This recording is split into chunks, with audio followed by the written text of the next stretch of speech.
Online ಔಷಧಿ ಮಾರಾಟಕ್ಕೆ ಭಾರೀ ವಿರೋಧ. ಇವತ್ತು ದೇಶಾದ್ಯಂತ ಮೆಡಿಕಲ್ ಶಾಪ್ ಬಂದ್ಗೆ ಕರೆ. ಸರ್ಕಾರಿ ಆಸ್ಪತ್ರೆಗಳಲ್ಲಿ ಮೆಡಿಕಲ್ ಜನೌಷಧಿ ಕೇಂದ್ರಗಳು ಓಪನ್.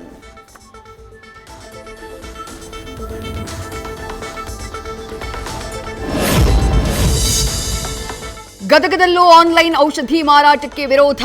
ಬೆಳಗ್ಗೆಯೇ ಓಪನ್ ಆಗ್ತಿದ್ದ ಮೆಡಿಕಲ್ ಶಾಪ್ಗಳು ಬಂದ್. ಮುಳಗುಂದ, ನಾಕಾ, ಟಾಂಗಾ ಕೂಟದಲ್ಲಿನ ಅಂಗಡಿಗಳು ಕ್ಲೋಸ್. ಮೆಡಿಕಲ್ ಶಾಪ್ ಮುಷ್ಕರಕ್ಕೆ ಬಾಗಲಕೋಟೆಯಲ್ಲೂ ಬೆಂಬಲ. ಜಿಲ್ಲೆಯಲ್ಲಿ 1400 ಮೆಡಿಕಲ್ ಶಾಪ್ಗಳು ಬಂದ್. ನವನಗರದ ನೌಕರರ ಭವನದಿಂದ ಡಿಸಿ ಕಚೇರಿವರೆಗೆ ಔಷಧಿ ವ್ಯಾಪಾರಸ್ಥರ ಮೌನ ಮೆರವಣಿಗೆ.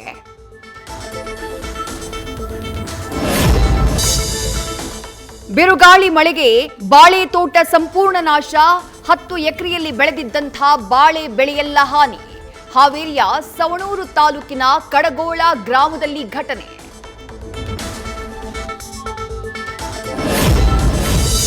ರಾಜ್ಯದಲ್ಲಿ ಇಂದಿನಿಂದ 1 ವಾರ ಭಾರೀ ಮಳೆ.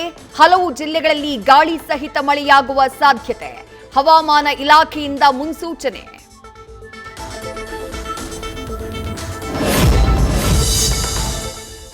ಸರ್ಕಾರಕ್ಕೆ 3 ವರ್ಷಗಳಾದರೂ ಸಚಿವರು ಶಾಸಕರಲ್ಲಿ ಕಾಣದ ಉತ್ಸಾಹ. ಸಚಿವ ಸಂಪುಟ ಪುನರಚನೆ ನಾಯಕತ್ವ ಗೊಂದಲಕ್ಕೆ ತೆರೆ ಎಳೆಯದೇ ಇದ್ದಿದ್ದಕ್ಕೆ ನಿರುತ್ಸಾಹ. ಪಕ್ಷ ಸಂಘಟನೆ ಚುರುಕಾಗದೆ ಕಾರ್ಯಕರ್ತರಲ್ಲಿ ಬೇಸರ.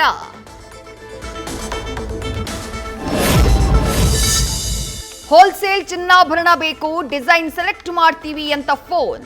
3 ಕೆಜಿ ಚಿನ್ನ ತಗೊಂಡು ಹೋಗಿದ್ದ ಮೆಹ್ತಾ ಜ್ಯುವೆಲ್ಲರಿ ಮ್ಯಾನೇಜರ್ ಫೋಟೋ ತೆಗೆದು ಲಿಸ್ಟ್ ಮಾಡುವ ನೆಪದಲ್ಲಿ 3 ಕೋಟಿ ಮೌಲ್ಯದ 2 ಕೆಜಿ ಆಭರಣ ದೋಚಿ ಎಸ್ಕೇಪ್. ಸಾಮಾನ್ಯ ಜನರ ಅಡುಗೆ ಮನೆಗೆ ತಟ್ಟಿದ ಬೆಲೆ ಏರಿಕೆಯ ಬಿಸಿ. ಇಂಧನ, ಚಿನ್ನ, ಹಾಲಿನ ಬೆಲೆ ಆಯ್ತು ಈಗ ಬ್ರೆಡ್ ಬೆಲೆ ಏರಿಕೆ. ಮಲ್ಟಿಗ್ರೇನ್ ಬ್ರೆಡ್ಗಳ ಬೆಲೆ 5 ರೂಪಾಯಿ ಹೆಚ್ಚಳ. ಮಂಡ್ಯದಲ್ಲಿ ಮತ್ತೊಂದು ಬರ್ಬರ ಹತ್ಯೆ. ಮಾರಕಾಸ್ತ್ರಗಳಿಂದ ಯುವಕನನ್ನ ಕೊಚ್ಚಿ ಕೊಂದ ದುಷ್ಕರ್ಮಿಗಳು. ಚುಂಚಗನಹಳ್ಳಿ ಗ್ರಾಮದ ಸುನಿಲ್ ಎಂಬಾತನ ಮರ್ಡರ್.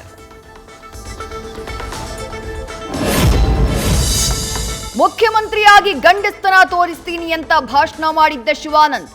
ಕಡೂರು ಪೊಲೀಸರ ವಿರುದ್ಧ ಎಫ್ಐಆರ್ ದಾಖಲಿಸಬೇಕಿದ್ದವನಿಂದಲೇ ದೇಣಿಗೆ ಪಡೆದಿದ್ದ ಆರೋಪ. ಶಿವಾನಂದ ಅರೆಸ್ಟ್ ಆಗ್ತಾ ಇದ್ದ ಹಾಗೆ ಠಾಣೆ ನಾಮ ಫಲಕದಲ್ಲಿ ಹೆಸರು ಮಾಯ. ವಚನಾನಂದ ಶ್ರೀ ಪೋಕ್ಸೋ ಕೇಸ್ ತನಿಖಾಧಿಕಾರಿ ಮಂಜುಳಾ ಎತ್ತಂಗಡಿ ಹರಿಹರ ಠಾಣೆಯಿಂದ ದಾವಣಗೆರೆ ಆಜಾದ್ ನಗರಕ್ಕೆ ವರ್ಗಾವಣೆ. ಅನುಮಾನಕ್ಕೆ ಎಡೆ ಮಾಡಿದ ತನಿಖಾ ಹಂತದಲ್ಲೇ ತನಿಖಾಧಿಕಾರಿಯ ಟ್ರಾನ್ಸ್ಫರ್. ಅಮೆರಿಕ ಅಧ್ಯಕ್ಷ ಡೊನಾಲ್ಡ್ ಟ್ರಂಪ್ ಹತ್ಯೆಗೆ ಇರಾನ್ ಸುಪಾರಿ. ಟ್ರಂಪ್ ನೇತನ್ಯಾಹು ಕೊಂದ್ರೆ ಬರೋಬ್ಬರಿ 480 ಕೋಟಿ ಇನಾಮು. ಇರಾನ್ ಸಂಸತ್ತಿನಲ್ಲಿ ಮಂಡನೆಯಾಯಿತು ವಿಲಕ್ಷಣ ಹತ್ಯೆ ವಿಧೇಯಕ. ಕೊರೋನಾ ಬಳಿಕ ಜಗತ್ತಿಗೆ ಎಬೋಲಾ ಕಂಟಕ. ವಿಶ್ವ ಆರೋಗ್ಯ ಸಂಸ್ಥೆಯಿಂದ ಅಂತಾರಾಷ್ಟ್ರೀಯ ಸಾರ್ವಜನಿಕ ಆರೋಗ್ಯ ತುರ್ತು ಪರಿಸ್ಥಿತಿ ಘೋಷಣೆ. ಸೋಂಕು ಮತ್ತಷ್ಟು ಹರಡಬಹುದು ಎಂದ WHO.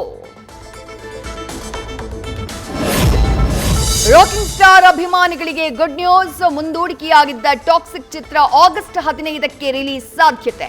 ಸ್ವಾತಂತ್ರ್ಯ ದಿನಾಚರಣೆಯಂದು ಯಶ್ ಚಿತ್ರ ಬಿಡುಗಡೆಯಾಗುವ ನಿರೀಕ್ಷೆ.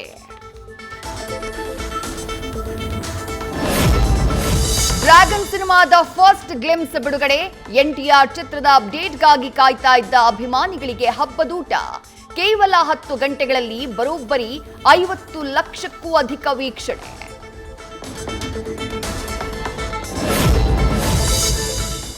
ಪೆದ್ದಿ ಸಿನಿಮಾ ರಿಲೀಸ್ಗೆ ಎದುರಾಗಿದ್ದ ವಿಘ್ನ ನಿವಾರಣೆ. ಜೂನ್ 4ರಂದು ದೇಶಾದ್ಯಂತ ಚಿತ್ರ ಬಿಡುಗಡೆ.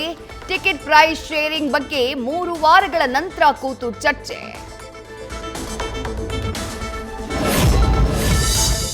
ಐಪಿಎಲ್ನಲ್ಲಿ ಇವತ್ತು Kolkata Knight Riders Mumbai Indians ಸೆಣಸಾಟ.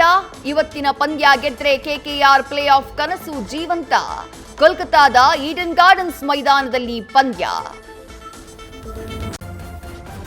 News first ನಿರ್ಭೀತಿಯಿಂದ ನಿಮ್ಮ ಪರವಾಗಿ.